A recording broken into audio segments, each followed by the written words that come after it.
Terima kasih Bang Michael.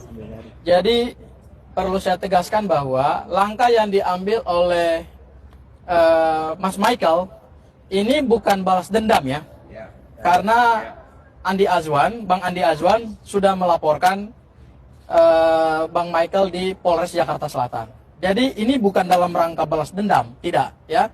Tetapi ini benar-benar dalam rangka kita menegakkan hak-hak seseorang warga negara yang ketika dituduh dalam suatu forum televisi dan itu disiarkan kepada rakyat Indonesia, maka perlu dimintai pertanggungjawaban ketika bahasanya itu tidak sesuai dengan fakta yang sebenarnya.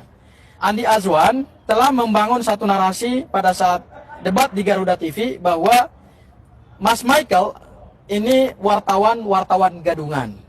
Nah, langkah yang dilakukan oleh Mas Michael kemudian adalah meminta klarifikasi dari Dewan Pers terkait dengan status dia sebagai seorang wartawan.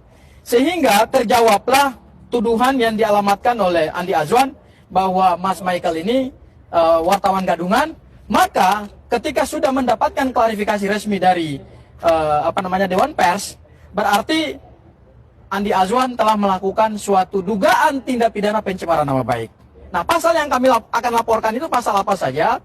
Yang pertama pasal 310 dan pasal 311 KUHP terkait dengan pencemaran nama baik, ya.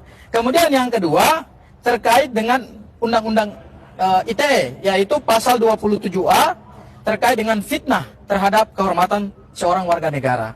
Jadi yang kami lakukan hari ini adalah melakukan suatu langkah untuk menegakkan harkat dan martabat seorang warga negara yang nyata-nyata beliau adalah seorang wartawan tetapi dituduh itu kemudian wartawan gadungan.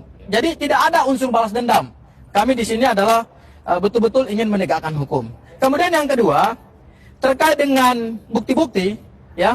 Kebetulan kita di sini ada salah satu saksi kunci yang mengalami langsung, melihat langsung, mendengar langsung peristiwa yang kita duga peristiwa pidana itu, yaitu Mas Roy. Jadi kehadiran Mas Roy ini bukan untuk membuat Andi Azwan semakin terpojok, tidak, tetapi untuk memperkuat laporan. Dan kebetulan yang dituduhkan oleh Andi Azwan itu kan masih dalam konteks diskusi soal ijazah palsu yang diduga milik Presiden Joko Widodo gitu. Sehingga memang ini makin hari makin menarik gitu.